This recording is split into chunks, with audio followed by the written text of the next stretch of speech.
నమస్తే. జీవనరేఖ women's health కి స్వాగతం. కొన్ని ప్రత్యేక కారణాల వల్ల ప్రెగ్నెన్సీలో బెడ్ రెస్ట్ అవసరం పడవచ్చు. అది గర్భధారణ 9 నెలల సమయంలో ఎప్పుడైనా కావచ్చు. ప్రెగ్నెన్సీలో ఎదురయ్యే పలు కాంప్లికేషన్స్ బెడ్ రెస్ట్ కి కారణాలు కావచ్చు. ముఖ్యంగా హై రిస్క్ ప్రెగ్నెన్సీలో బెడ్ రెస్ట్ మరింత ఎక్కువగా చూస్తూ ఉంటాం. ఇవాల్టి ఎపిసోడ్లో ప్రెగ్నెన్సీలో బెడ్ రెస్ట్ అవసరత గురించి తెలుసుకుందాం.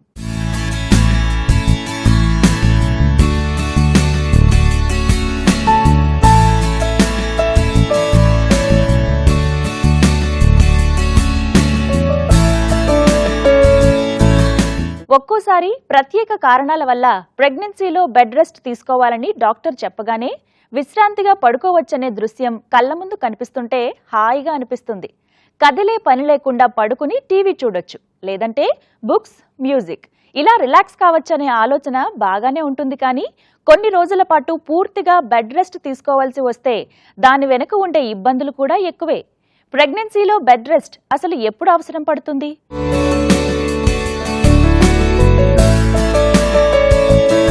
ప్రెగ్నెన్సీ ఒక ప్రత్యేకమైన స్థితి. అత్యధిక శాతం గర్భిణీల్లో ప్రెగ్నెన్సీ ఎలాంటి ఇబ్బంది లేకుండా సవ్యంగా సాగిపోతుంది. ప్రెగ్నెన్సీ 3 ట్రైమిస్టర్లలో ఒక్కో రకమైన ఇబ్బందులకు ఎదురు కావచ్చు. ఉదాహరణకు, ఎక్కువ శాతం గర్భిణీల్లో మొదటి త్రైమాసికంలో అయ్యే వాంతులు, వికారం ఫలితంగా నీరసంగా ఉంటుంది. అప్పటి నుంచే అందరూ తల్లి కాబోతున్నావు, బాగా రెస్ట్ తీసుకోవాలని చెబుతూ ఉంటారు. కానీ ఇలా చేయడం ఏమాత్రం అవసరం లేదు. కేవలం కొన్ని కాంప్లికేషన్స్ మినహా, అది కూడా వైద్య సూచన మేరకు తప్ప బెడ్ రెస్ట్ అవసరం ఉండదు. ప్రెగ్నెన్సీ చాలా ఫిజియలాజికల్ కండిషన్. సో మామూలుగా ప్రెగ్నెన్సీలో బెడ్ రెస్ట్ అనేది అవసరం పడదు. సో అందుకనే ఫస్టే ప్రెగ్నెంట్ ఉన్న వాళ్ళని లో risk category, high risk category అని మనం డివైడ్ చేసుకుంటాం. లో రిస్క్ కేటగిరీ అంటే నార్మల్ ఏజ్, నార్మల్ వెయిట్, ఏ కాంప్లికేషన్ లేని వాళ్ళని లో రిస్క్ అని పెడతాము. వాళ్ళకి ఎటువంటి బెడ్ రెస్ట్ అనేది అవసరం ఏమి ఉండదు. లో రిస్క్ వాళ్ళకి just 6 hours of sleep in the night, మధ్యాహ్నం ఒక 1-2 hours రెస్ట్ ఉంటే సరిపోతుంది. హై రిస్క్ కేటగిరీ వాళ్ళకి ప్రీవియస్ సిజేరియన్ కానీ, ఐవీఎఫ్ ట్రీట్మెంట్ కానీ, షుగర్, బీపీ, థైరాయిడ్, వేరే ఏమైనా సర్జరీస్ అయిన వాళ్ళు, high risk pregnancies, previous abortions, వీళ్ళని హై రిస్క్ అని కేటగరైజ్ చేస్తాం. హై రిస్క్ వాళ్ళకి కూడా కంటిన్యూస్ బెడ్ రెస్ట్ అనేది ఎప్పుడూ ఉండదు. Only short period of time కొంచెం రెస్ట్, అంటే సెలెక్టివ్ రెస్ట్ అనేది ఉంటుంది. అంటే వెయిట్ లిఫ్ట్ చేయకూడదు, వంగి లేచి పని చేయకూడదు, కింద కూర్చోకూడదు, అవాయిడింగ్ ఇంటర్కోర్స్, ఇలాంటి రెస్ట్లు ఉంటాయి. కానీ complete bed rest for throughout 9 months అనేది ఉండదు. ఎందుకంటే కంప్లీట్ బెడ్ రెస్ట్ వల్ల కూడా మనకు కాంప్లికేషన్స్ వస్తాయి. ప్రెగ్నెన్సీలో బెడ్ రెస్ట్ గురించి మాట్లాడుకుంటూ ఉంటే ఇందులో కొన్ని రకాల గురించి తెలుసుకోవడం తప్పనిసరి. కొందరిలో తప్పనిసరి బెడ్ రెస్ట్ అవసరం పడితే, మరికొందరికి కొద్ది రోజుల పాటు వారికి ఉన్న సమస్యల ఆధారంగా ఉంటే, మరికొందరిలో హాస్పిటల్లో వైద్య పర్యవేక్షణలో బెడ్ రెస్ట్ అవసరం పడవచ్చు. టైప్స్ ఆఫ్ బెడ్ రెస్ట్ గురించి మరిన్ని వివరాలు మీకోసం. ప్రెగ్నెన్సీలో వైద్యులు సూచించే బెడ్ రెస్ట్ లో కొన్ని రకాలు ఉన్నాయి. 1. Scheduled bed rest. ప్రెగ్నెన్సీ ముందుకు వెళ్లే కొద్దీ పూర్తి బెడ్ రెస్ట్ అవసరం పడకుండా ముందు జాగ్రత్తగా ఇచ్చే బెడ్ రెస్ట్ ఇది. 35 ఏళ్లు పైబడిన గర్భిణీలలో మల్టిపుల్స్ ని క్యారీ చేసే స్త్రీలు, వీరిలో పలు కాంప్లికేషన్స్ వచ్చే నేపథ్యంలో ముందుగానే రోజుకు ఇన్ని గంటల పాటు రెస్ట్ తీసుకోమని సూచిస్తారు. ఇక మోడిఫైడ్ బెడ్ రెస్ట్ లో శారీరకంగా ఎక్కువ శ్రమ పడే పనులు వద్దని చెప్తారు వైద్యులు. మెట్లు ఎక్కడం, ఎక్కువసేపు నిల్చోవడం లాంటివి.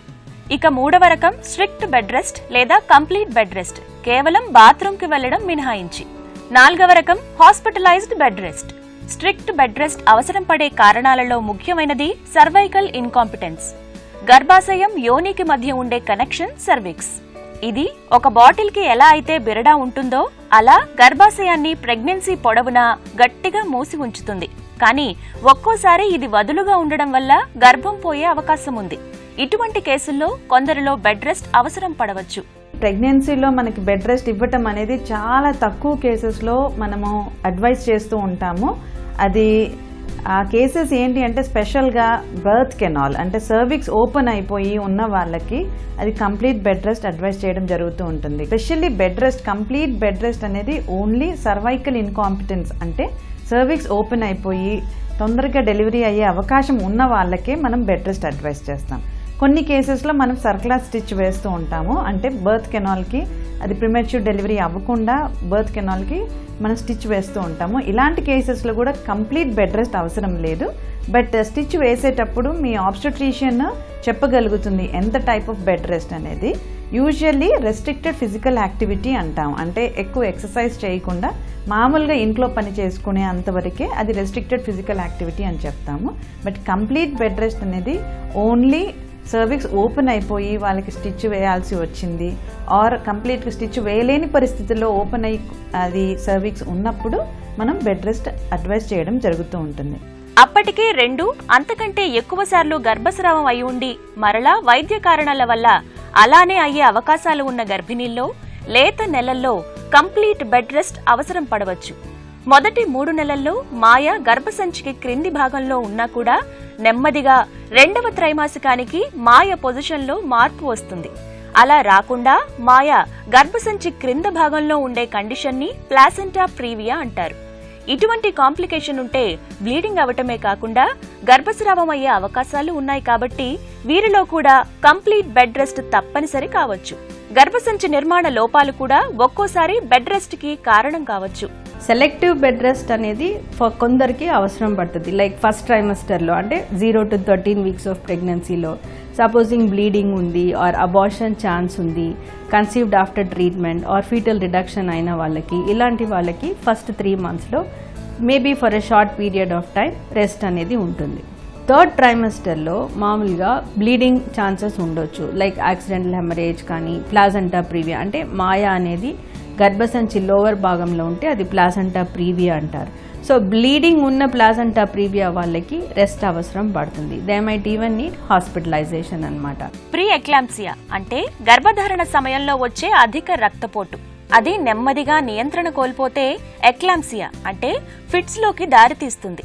రక్తపోటు అధికంగా ఉన్న గర్భిణీల్లో గర్భస్థ శిశువు ఎదగకపోవడం మరో సమస్య.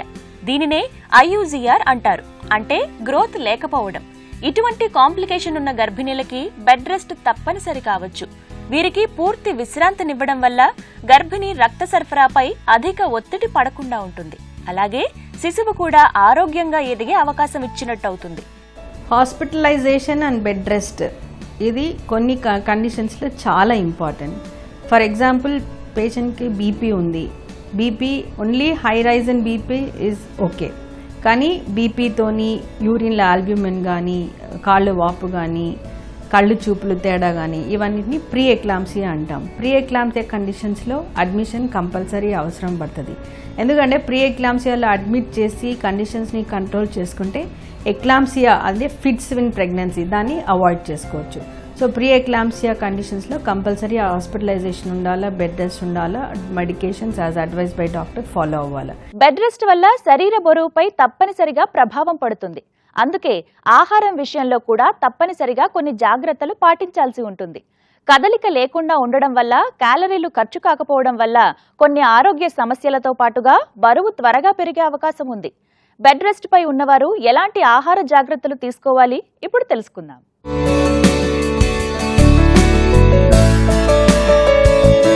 ప్రెగ్నెన్సీలో ఇద్దరికీ సరిపడా తినాలని చెబుతూ ఉంటారు. అది నిజమే అయినా మొదటి త్రైమాసికంతో పోలిస్తే 2వ త్రైమాసికం నుంచి ఆకలి ఎక్కువ కావడంతో అప్పటి నుంచి ఆహారం ఎక్కువ మోతాదులో తినడం సహజం. ఒకవేళ అప్పటికే ఏవైనా కాంప్లికేషన్స్ కనుక ఉండి వాటి వల్ల పూర్తిగా లేదా పాక్షికంగా కనుక బెడ్ రెస్ట్ తీసుకోవాల్సి వస్తే వచ్చే మొదటి సందేహం, బెడ్ రెస్ట్ లో ఉండడం వల్ల క్యాలరీలు ఖర్చు కావు కాబట్టి ఆహారం నార్మల్ గా తినే మోతాదులో తినాలా లేదా? ఆహారం విషయంలో క్వాంటిటీ మేబీ తగ్గించవచ్చు, కానీ క్వాలిటీ ఎప్పుడు కాంప్రమైజ్ కావద్దు. ఎనర్జీ కొంచెం తక్కువ ఇచ్చినా తీసుకున్నా పర్వాలేదు, కానీ ప్రోటీన్ ఎప్పుడూ తక్కువ తీసుకోవద్దు. ఎందుకంటే మనకు పెరుగుదల అవసరము ప్రోటీనే మోస్ట్ ఇంపార్టెంట్. సో పెరుగుదల కోసం అవసరం ఉన్న ప్రోటీన్ని మాత్రం కాంప్రమైజ్ చేయొద్దు. ఏదో ఒక విధంగా కొంచెము టైం గ్యాప్స్, ఎక్కువ ఫ్రీక్వెంట్ మీల్స్, చిన్నగా క్వాంటిటీస్, కానీ ఎక్కువ నెంబర్ ఆఫ్ టైమ్స్ తీసుకొని తప్పకుండా అవసరం ఉన్నంత ప్రోటీన్ మాత్రము తీసుకోవాల్సినది చాలా ముఖ్యం. ప్రెగ్నెన్సీ అంటేనే రెస్ట్ తీసుకోవాలనుకుంటారు చాలా మంది. అలాంటిది బెడ్ రెస్ట్ అనగానే పట్టలేని సంతోషంగా ఉండొచ్చు. ఖాళీగా ఉంటే తోచదు కదా, ఏదైనా తినాలనిపిస్తుంది. ఆరోగ్యమైన ఆహారాలైతే పర్వాలేదు, అది కూడా మీ శక్తి అవసరాలకి తగ్గట్టుగా. కానీ బెడ్ రెస్ట్ లో ఉన్న స్త్రీలలో పెద్దగా శారీరక శ్రమ లేకపోవడం వల్ల అపిటైట్ అంటే తినాలనే కోరిక, ఆకలి పెద్దగా ఉండకపోవచ్చు. ఇక్కడే ఒక ఇబ్బంది ఉంది. ఆకలి లేదు కదా అని తినడం తగ్గించడం వల్ల గర్భస్థ శిశువు ఆరోగ్యమైన బరువు పెరగకపోవచ్చు.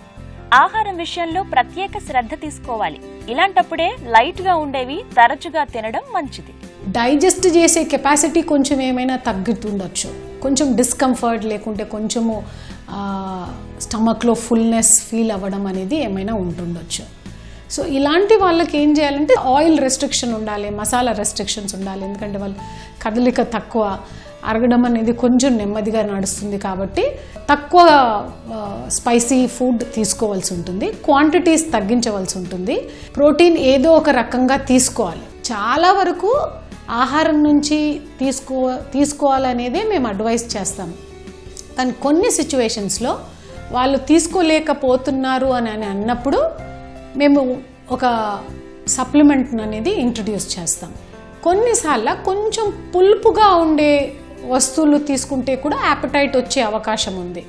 సో అలాంటిది ఏమైనా ట్రై చేయొచ్చు. కానీ పికిల్స్ తీసుకుంటే ఫర్ ఎగ్జాంపుల్ యాపటైట్ తగ్గే అవకాశం ఉంది. కానీ కొన్ని ఫ్రూట్ జ్యూసెస్ కానీ లేకుంటే కొన్ని వెజిటబుల్ జ్యూస్ లాంటిది లైట్గా కొంచెం తిన్నుగా ఉండేది, థిక్గా కాకుండా, లేకుంటే కొన్నిసార్లు జస్ట్ లైట్ బటర్ మిల్క్ లాంటిది అలాంటివి తీసుకుంటే చాలా హెల్ప్ చేసే అవకాశం ఉంది. బెడ్ రెస్ట్ తీసుకోవాల్సి వచ్చినప్పుడు ఎదురయ్యే నష్టాల నేపథ్యంలో బెడ్లో ఉంటే ఏవైనా చిన్న చిన్న వ్యాయామాలు చేయవచ్చా అనే సందేహం వస్తుంది. తప్పకుండా చేయొచ్చు. అవేంటో ఇప్పుడు చూద్దాం. ప్రెగ్నెన్సీ ఇంతకు ముందు చెప్పుకున్నట్టుగానే ఒక ప్రత్యేకమైన స్థితి. ప్రెగ్నెన్సీలో చోటు చేసుకునే పలు శారీరక మార్పుల వల్ల మామూలు వారితో పోలిస్తే గర్భిణీల్లో కదలికలు సులువుగా ఉండకపోవచ్చు. 4 అడుగులు వేస్తే నీరసం కొందరికైతే, మరికొందరికి ఆయాసం, కొందరికి నడుము నొప్పి ఉండొచ్చు. ప్రెగ్నెన్సీలో ఎంతో కొంత వ్యాయామం తప్పనిసరి. వివిధ కాంప్లికేషన్స్ తో బెడ్ రెస్ట్ తీసుకునే వారికి ఒళ్ళు ఎక్కడికక్కడ పట్టేసినట్టుగా ఉంటుంది. అందుకే బెడ్ రెస్ట్ లో కూర్చుని కొన్ని వ్యాయామాలు వీరు కూడా చేయొచ్చు. ముందుగా అప్పర్ బాడీ కోసం కొన్ని వ్యాయామాలను చూద్దాం. ఎక్సర్సైజెస్ స్పెసిఫిక్గా బెడ్లోనే చేసేది లేకపోతే కూర్చొని చేసే ఎక్సర్సైజెస్ చాలా వరకు ఉంటాయి. Upper arm exercises, neck exercises చేయాలన్నమాట. అగైన్ స్టిఫ్నెస్ రాకూడదు. ఇప్పుడు డెలివరీ అయిపోయినాక ఫీడింగ్ టైంలో అయినా, లేకపోతే in the bed rest itself neck sprains చాలా వస్తాయి అన్నమాట. So simple exercises for neck అంటే bending sideways, bending front, bending back, turning left, turning right, bringing your shoulders up and down, rolls of your shoulders, ఇవన్నీ కూడా very simply end of the bed కూర్చొని లేకపోతే just reclining పొజిషన్లో కూర్చొని చేయొచ్చు. But more than everything most important is your breathing exercise. So lung capacity ఇంటాక్ట్గా ఉండాలి మీ హెల్త్ కోసం, మీ బేబీ హెల్త్ కోసము. త్రూఅవుట్ ద ప్రెగ్నెన్సీ బెడ్ రెస్ట్లో కూడా యువర్ బ్రీతింగ్ షుడ్ బి 100%. శరీరంలో క్రింద సగభాగం ఫిట్నెస్ ప్రెగ్నెన్సీలో మరింత ముఖ్యం. ఎందుకంటే శిశువు ఎదిగేది, ఆ శిశువు బరువంతా మోసేది ఇదంతా లోయర్ బాడీతోనే. ఇక కాళ్లలో రక్తనాళాల్లో రక్తం గడ్డకట్టే అవకాశం, కాళ్లల్లో వాపుల రిస్క్ ఇవన్నీ ఉండటంతో పాటుగా అలాగే ఎక్కువసేపు పడుకుని ఉండడం వల్ల నడుము మీద కూడా ఒత్తిడి పడే అవకాశం ఎక్కువే. అందుకే బెడ్ మీద ఉన్నప్పుడు కొన్ని సింపుల్ స్ట్రెచెస్ చేయడం, కాస్త అటు ఇటు కదలడం వల్ల మరిన్ని సమస్యలు రాకుండా చూసుకోవచ్చు. ఇప్పుడు కూర్చొని లెగ్స్ మూవ్మెంట్స్, లెగ్ కిక్స్, లేకపోతే యాంకిల్ పంప్స్ అంటే యాంకిల్స్ని అప్ అండ్ డౌన్ చేయడం సర్క్యులేషన్ కోసం, లేకపోతే మనం జస్ట్ మార్చింగ్ అంటాం. మార్చింగ్ అంటే కూర్చొని లెగ్స్ని up and down left right అని మార్చ్ చేయడము, లేకపోతే ఐసోమెట్రిక్స్ అంటే బిగించి మళ్ళీ రిలాక్స్ చేయడం, బిగించి రిలాక్స్ చేయడం, ఇవన్నీ సిట్టింగ్లో చేయొచ్చు. అదే ప్రొలాంగ్డ్గా చాలాసేపు పడుకునేటప్పుడు నంబర్ 1 కంప్లైంట్ ఏంటి అంటే back pain. Because okay position ఉంటుంది అండ్ ఎస్పెషలీ 8th, 9th మంత్లో ఇంకొకటి లెఫ్ట్ సైడే పడుకోవాల్సి వస్తుంది. సో వీటన్నిటికీ కౌంటర్ చేయడానికి లైయింగ్ డౌన్ ఎక్సర్సైజెస్ అంటే pelvic tilts, light pelvic tilts, full pelvic tilts చేయకపోయినా లైట్ పెల్విక్ టిల్ట్స్, లేకపోతే నీ రోల్స్ అంటే నీస్ని ఇట్లా బెండ్ చేసి లెఫ్ట్కి రైట్కి బెండ్ చేయడము, లేకపోతే బటర్ఫ్లై అంటాం. బటర్ఫ్లై అంటే బెంట్ నీస్ని ఓపెన్ చేయడం అన్నమాట. Open and close, open close. And పడుకోనే మళ్ళీ నీ స్ట్రెచెస్ చేయవచ్చు అనమాట. యాంకిల్ పంప్స్ అంటే యాంకిల్స్ ముందరికి వెనకాలకి చేయడము, లేకపోతే నీని స్లైడ్ చేసి స్ట్రెయిట్ చేయడం, ఇవన్నీ ఇన్ బెడ్ చేయొచ్చు. ఎక్సర్సైజ్తో పాటు మనం లెఫ్ట్ సైడే పడుకోవాలి కాబట్టి మనకి బ్యాక్ సైడ్ సపోర్ట్ ఉండేటట్టు, కాళ్ళకి సపోర్ట్ ఉండేటట్టు you have to make sure the pillows are supporting body. ఇవన్నీ శారీరకంగా కొంతవరకు ఫిట్నెస్ మెయింటైన్ చేయడానికి బెడ్ రెస్ట్ లో ఉండడం తప్పనిసరి. అయితే ఈ సమయాన్ని రిలాక్స్ కావడానికి ఉపయోగించుకోవాలి. ప్రెగ్నెన్సీలో బెడ్ రెస్ట్ వల్ల కలిగే లాభాల్లో ముఖ్యమైనది ప్రీటర్మ్ లేబర్ ని అడ్డుకోవడం. కాంప్లికేషన్ ఆధారంగా బెడ్ రెస్ట్ కనుక తీసుకోవాల్సి వస్తే డాక్టర్ సలహా సూచనలు తప్పనిసరిగా అనుసరించడం మంచిది. ప్రెగ్నెన్సీ బెడ్ రెస్ట్ పై విభిన్న అభిప్రాయాలు ఉన్నా కూడా అవసరం మేరకు మాత్రమే బెడ్ రెస్ట్ తీసుకోవాలి.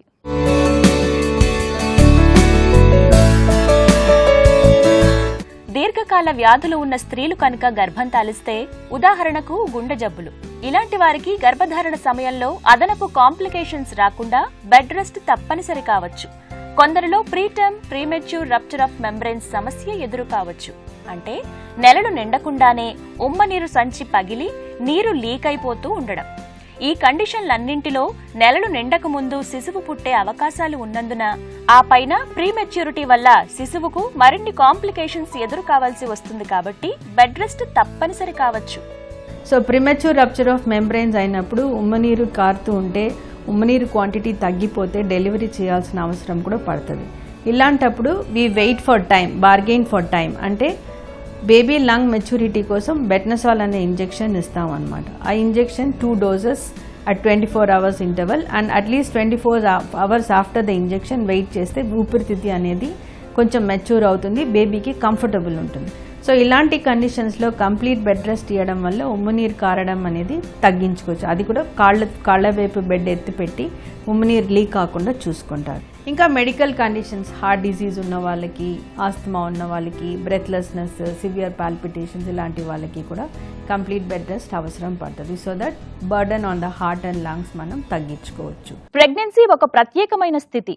అన్ని విధాలుగా ఆరోగ్యంగా ఉండే గర్భిణీలు, అంటే ఎలాంటి కాంప్లికేషన్స్ లేనివారు బెడ్ రెస్ట్ తీసుకోవాల్సిన అవసరం లేదు. అలాగని తప్పనిసరిగా కానీ బెడ్ రెస్ట్ తీసుకోవాల్సి వస్తే అందులో లాభాలు కొన్నైతే కొన్ని నష్టాలు కూడా లేకపోలేదు. ప్రెగ్నెన్సీలో అవసరం లేకుండా బెడ్ రెస్ట్ తీసుకోవడం వల్ల తల్లి నుంచి శిశువుకి రక్త సరఫరా సరిగ్గా జరగదు. ఎందుకంటే అవసరం లేకుండా ఎప్పుడూ మంచానికి పరిమితమయ్యే గర్భిణీల్లో బ్లడ్ క్లాట్స్ ఏర్పడే ప్రమాదం ఉంది. ఇక అప్పటికే ఒకసారి మిస్క్యారేజ్ అయిందని మరలా అలా జరుగుతుందేమో అని అసలు కారణం తెలుసుకోకుండా బెడ్ రెస్ట్ తీసుకోవడం మంచిది కాదు. ట్విన్స్ ని మోసే గర్భిణీలు కూడా అన్ని రకాలుగా ఆరోగ్యంగా ఉంటే సరిపడా విశ్రాంతి తీసుకోవాలి తప్ప పూర్తి బెడ్ రెస్ట్ కాదు. లో రిస్క్ ప్రెగ్నెన్సీ కేసుల్లో అందరూ కూడా చలాకీగా ఉండడం వల్ల ఇతరితర కాంప్లికేషన్స్ ని అవాయిడ్ చేయొచ్చు. బెడ్ రెస్ట్ అనేది ప్రెగ్నెన్సీలో ఎవ్రీ టైం మంచిది కాదు. ఎందుకంటే ఒక్కొక్కసారి ఆ యాక్టివిటీ తగ్గిపోయినప్పుడు ప్రెగ్నెంట్ ఉమెన్లో బ్లడ్ క్లాట్స్ ఫామ్ అవ్వడం జరుగుతూ ఉంటుంది. అండ్ అది చాలా డేంజరస్, బిడ్డకి మదర్కి ఇద్దరికి చాలా ప్రమాదకరమైన ప్రాబ్లం. సో అన్ని ట్విన్ ప్రెగ్నెన్సీస్లో అండ్ ప్రీవియస్ మిస్క్యారేజెస్లో బెడ్ రెస్ట్ ఇవ్వడం అనేది కరెక్ట్ కాదు. ప్రెగ్నెన్సీలో ఎప్పుడైనా సరే యాక్టివ్గా ఉండటమే అనేదే అది పేషెంట్కినో బేబీకినో మంచిది అవుతుంది. ప్రెగ్నెన్సీలో ఎక్కువగా పని చేస్తే తొందరగా డెలివరీ అవ్వటము అని అనుకోవడం అనేది ఇట్స్ ఎ మిత్. అంటే అది కరెక్ట్ కాదు. ఎంత యాక్టివ్గా ఉంటామో అంత ఎక్కువగా బ్లడ్ ప్రెషర్ ప్రాబ్లమ్స్ కానివ్వండి, షుగర్ ప్రాబ్లమ్స్ కానివ్వండి, ఇవి రాకుండా మనము ప్రివెంట్ చేయగలుగుతాము. మనం ఎప్పుడైతే ప్రెగ్నెంట్ ఉమెన్ ఫిజికల్గా యాక్టివ్గా ఉండి అన్ని పనులు చేసుకోవడం, మెట్లు ఎక్కడం, కింద కూర్చోవటము, ఇవన్నీ చేసినప్పుడు మజిల్స్ అన్ని ఫ్లెక్సిబుల్గా ఉండి స్ట్రెచబుల్గా ఉండి ఈజీ డెలివరీకి కూడా అది హెల్ప్ చేస్తుంది. అండ్ ఎప్పుడైతే ప్రెగ్నెంట్ ఉమెన్ ప్రాపర్గా ఫిజికల్ యాక్టివిటీ ఉన్నప్పుడు వాళ్ళ వెయిట్ గెయిన్ కూడా కరెక్ట్గా అప్రోప్రియేట్ ఉండటం వల్ల బ్లడ్ ప్రెషర్ ప్రాబ్లమ్స్ కానివ్వండి, షుగర్ ప్రాబ్లమ్స్ ఇవన్నీ తగ్గడం జరుగుతూ ఉంటుంది. జీవనరేఖ విమెన్స్ హెల్త్ లో మీకోసం ఒక హెల్త్ టిప్. సో సిజేరియన్ అయినా కూడా అబ్డామిన్ మీద ఉండే స్కార్ కూడా ఏంటంటే మామూలు మనకు అపోహలు ఏమిటంటే ఇవి నీళ్లు తగలకూడదు, ఒక 10 రోజుల వరకు స్నానం చేయకూడదు, వారం వరకు దాని మీద ప్లాస్టిక్ సంచి కప్పి స్నానం చేయాలి, ఇటువంటివన్నీ. అసలు ఒక 24 అవర్స్లో ఇది వాటర్ టైట్ అయిపోతుంది. ఈ స్కార్, పొట్ట మీద ఉన్న స్కార్ కానీ ఎనీ స్కార్. ఆ తర్వాత 48 అవర్స్ తర్వాత హీలింగ్ అనే ప్రాసెస్, ప్రైమరీ హీలింగ్ స్టార్ట్ అయిపోతుంది. దాదాపు వాటి మధ్య అతుక్కుపోవటం జరుగుతుంది కూడా. సో అందుకని 48 గంటల తర్వాత శుభ్రంగా డ్రెస్సింగ్ తీసేసి స్నానం చేస్తే కూడా నథింగ్ విల్ హ్యాపెన్. అంతకంటే ముందు స్నానం చేయాలంటే కూడా ఇప్పుడు మనకి కొత్త డ్రెస్సింగ్స్ వస్తున్నాయి, అవి వాటర్ ప్రూఫ్ ఉంటాయి. అది డ్రెస్సింగ్ పైన వేసి దాని నుంచి స్నానం చేయొచ్చు. ప్రెగ్నెన్సీలో బెడ్ రెస్ట్ గురించి ఇవాల్టి ఎపిసోడ్ లో మేమందించిన వివరాలు మీకు చక్కటి అవగాహన కలిగజేస్తాయని ఆశిస్తున్నాం. మరో ఆసక్తికరమైన అంశాలతో మీ ముందుంటుంది మీ జీవనరేఖ విమెన్స్ హెల్త్. జీవనరేఖ విమెన్స్ హెల్త్ కార్యక్రమాన్ని మీరు www.youtube.com/ETV Life Indiaలో చూడొచ్చు మరియు www.facebook.com/ETV Life India అలాగే www.twitter.com/ETV Life Indiaలో ఫాలో చేయొచ్చు.